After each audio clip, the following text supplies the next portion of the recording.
the notebook.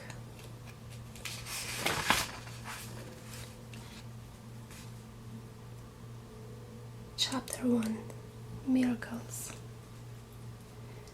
Who am I, and how, I wonder, will this story end?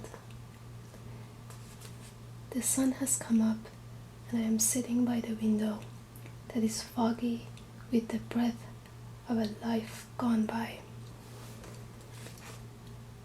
I'm a sight this morning.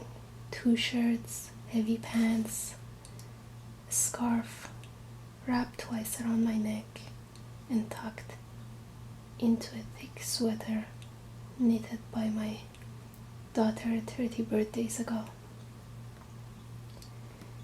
The thermostat in my room is set as high as it will go, and a smaller space heater sits directly behind me. It clicks and groans and spews hot air like a fairy tale dragon. And still, my body shivers with a cold that will never go away. A cold that has been 8 years in the making. 8 years. I think sometimes, and despite my own acceptance of my age, it still amazes me that I haven't been warm since George Bush was president. I wonder if this is how it is for everyone my age. My life, it isn't easy to explain. It has not been the rip-roaring spectacular I fancied it would be. But neither have I borrowed around with the gophers.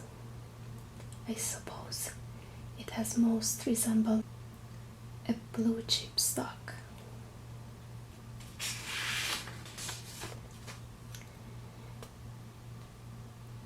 Fairly stable, more ups and downs, and gradually trending upwards over time. A good buy, a lucky buy.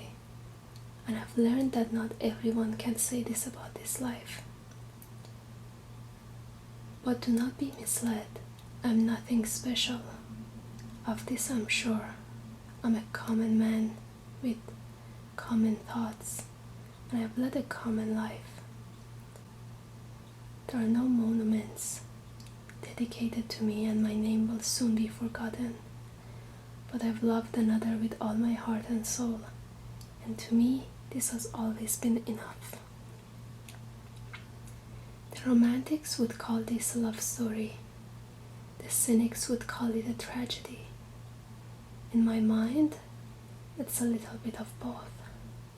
And no matter how you choose to view it in the end, it does not change the fact that it involves a great deal of my life and the path I've chosen to follow. I have no complaints about my path and the places it has taken me. Enough complaints to feel a circus tent about other things. Maybe, but the path I've chosen has always been the right one, and I wouldn't have had it any other way. Time, unfortunately, doesn't make it easy to stay on course. The path is straight as ever, but now it is strewn with the rocks and gravel that accumulate over a lifetime. Until 3 years ago, it would have been easy to ignore, but it is impossible now. There is a sickness rolling through my body. I'm neither strong nor healthy, and my days are spent like an old party balloon, listless, spongy, and growing softer over time. I cough, and I through squinted eyes, I check my watch. I realize it is time to go. I stand from my seat by the window and shuffle across the room, stopping at the desk to pick up the notebook I've read 100 times. I do not glance through it. Instead, I slip it behind my arm and continue on my way to the place I must go. I walk on the tiled floors, white in color and speckled with gray. Like my hair, and the hair of most people here, though I'm the only one in the hallway this morning.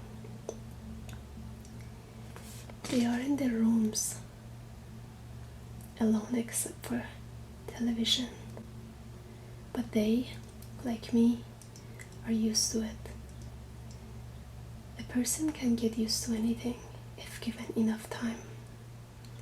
I hear the muffled sounds of crying in the distance and know exactly who is making those sounds.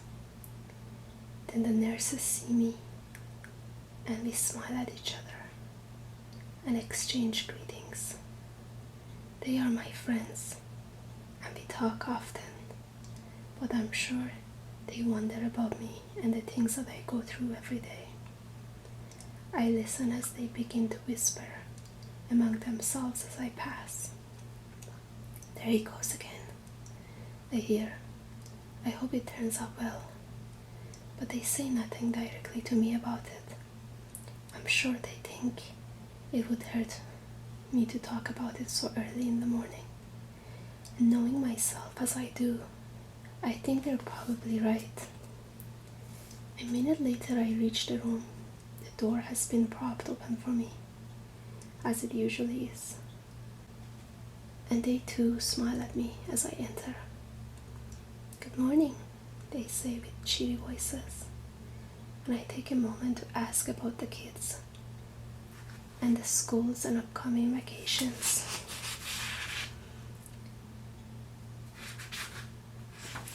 We talk about the crying for a minute or so.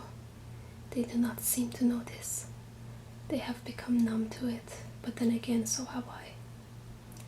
Afterwards, I sit in the chair that has come to be shaped like me. They are finishing up now. Her clothes are on, but still she's crying. It will become quieter after they leave. I know.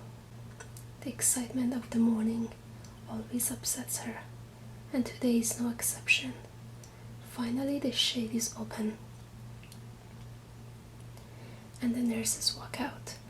Both of them touch me and smile as they walk by. I wonder what this means.